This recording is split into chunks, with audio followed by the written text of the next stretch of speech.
Good morning. I am from Lokmanya Tilak School.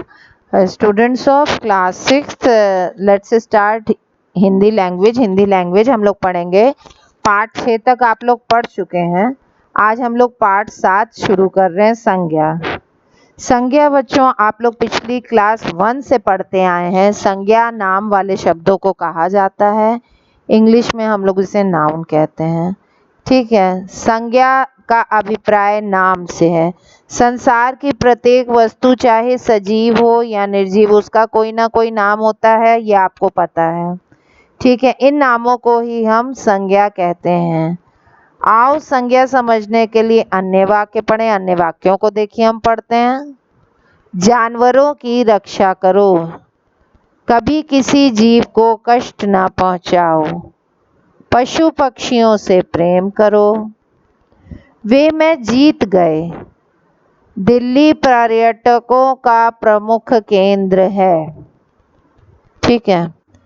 इन वाक्यों में काले मोटे शब्द देखिए, जो काले और मोटे शब्द हैं, किसी स्थान, व्यक्ति, वस्तु, प्राणी आदि का बोध करा रहे हैं। ठीक है।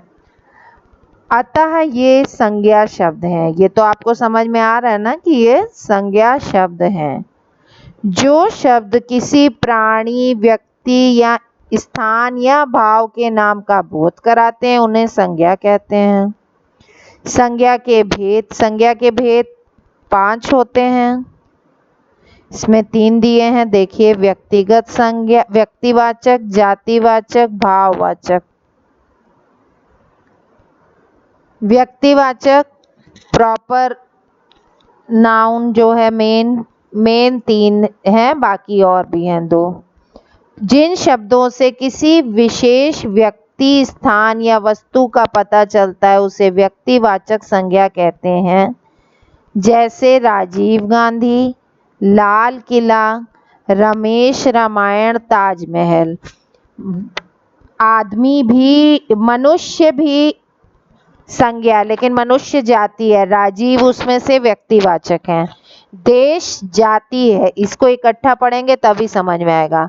किंतु भारत व्यक्तिवाचक है, देश जातिवाचक है, लड़की जातिवाचक है, और रंजना या निर्मला कोई एक अलग नाम लेंगे तो वो व्यक्तिवाचक है। नदी जाति है, व्यक्ति क्या है? गंगा।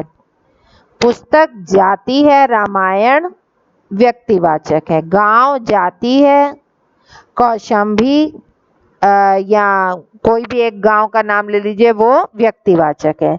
शहर जाति है, किंतु प्रयागराज व्यक्तिवाचक है। इमारत जाति है, ताजमहल व्यक्तिवाचक है। कुर्सी जाति है, प्लास्टिक की कुर्सी या कंफर्टेबल चेयर, ये व्यक्तिवाचक है। ग्रह जाति है, किंतु आपका वो जुपिटर वगैरह जो भी ग्रह हैं वो व्यक्तिवाचक है। पर्वत जाति है, किंतु एवरेस्ट है जो, वो क्या कहते हैं, एवरेस्ट जो है वो व्यक्तिवाचक है। पक्षी जाति है, मोर व्यक्तिवाचक है। मित्र जाति है, पर राहुल व्यक्तिवाचक है। इस तरीके से आप व्यक्ति और जातिवाचक में भाव समझ सकते हैं।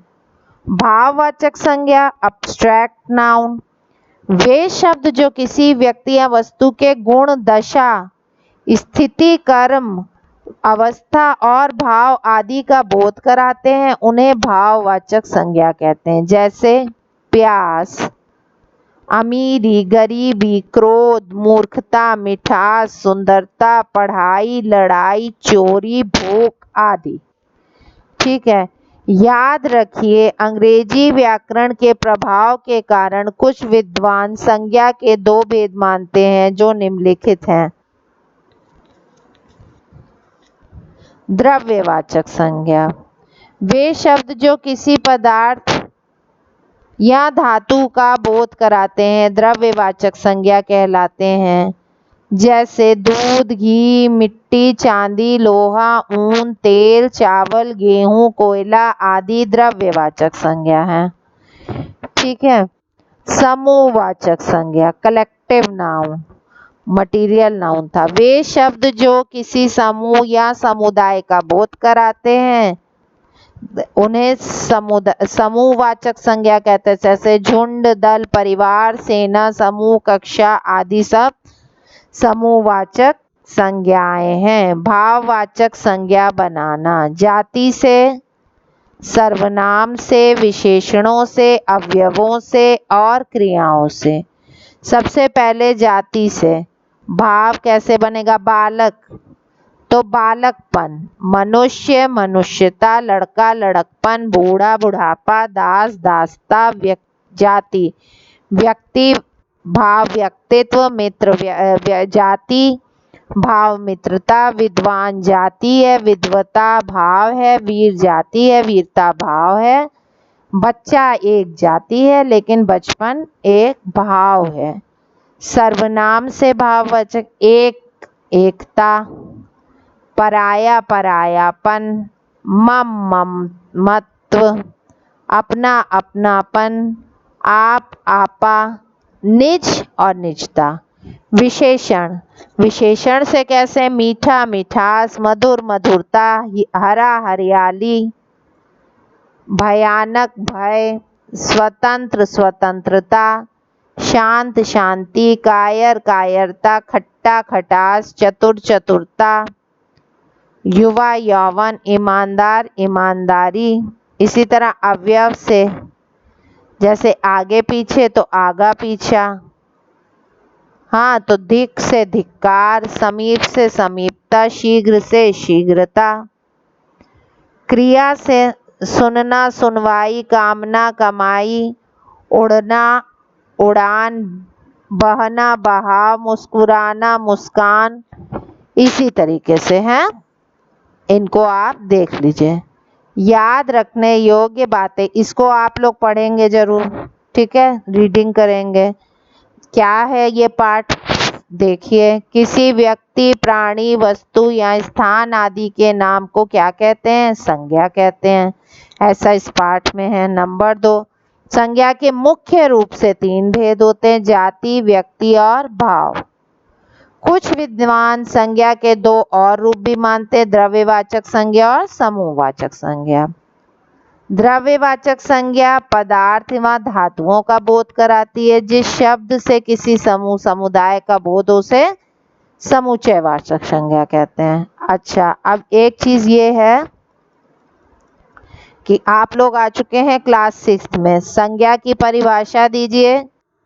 तो ये संज्ञा की परिभाषा दी हुई है, लिख लेंगे अपनी अपनी कॉपी में ना।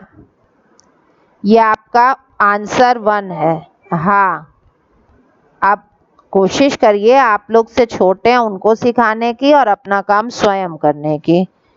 संज्ञा के भेदों के नाम लिख के 2-2 उदाहरण दो। ये देखिए, संज्ञा के मुख्य रूप से 3 भेद लिख दीजिएगा और 2-2 उदाहरण अभी मैंने आपको शौर्य बहुत अच्छे से आप लोग को समझा ही दिया है ना। जाति पुस्तक है, व्यक्ति वाचक रामायण है, जातिवाचक नदी है, व्यक्तिवाचक गंगा है, जातिवाचक पर्वत है, व्यक्तिवाचक एवरेस्ट है। और भाव बचपन, लड़कपन, बुढ़ापा और विधवता। समूहवाचक संज्ञा किसे कहते हैं? जिस शब्द से समूह का बोध होता है उसे समूहवाचक संज्ञा कहते हैं। ठीक है, यह हो गया आपका आंसर 3।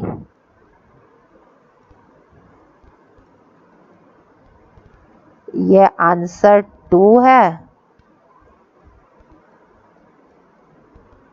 ये आंसर 3 है आपका।